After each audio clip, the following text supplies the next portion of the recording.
For today's video, paunti na ng paunti ang ulam. Shout out sa nanay ko at sa iba pang nanay na laging may pa-take out sa forever babies nila. Alam kasi nila busy tayo sa work. Thank you po.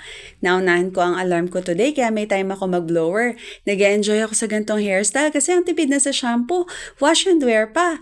Ay, gising na ang asawa ko. Di kami sabay kasi pang umaga ako at siya naman pang hapon. Di daw muna siya sa akin sasabay kumain pero may questions daw siya tungkol sa practices ko sa public school.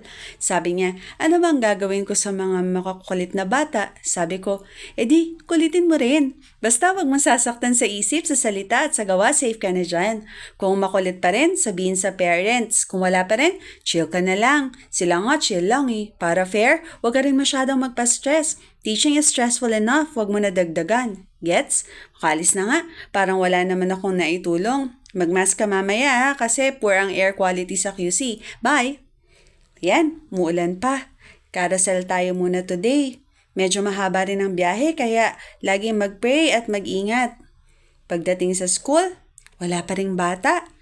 Pero paganda muna tayo para presentable naman kapag may dumating. Syempre, hindi namin kailanman lulugihin ang mga taxpayers. Kahit walang bata, tuloy po ang trabaho namin. May isang student ako today. Sana nak, hindi ka nagsisi sa pagpasok pero tama na yan. Tara, umuwi na tayo.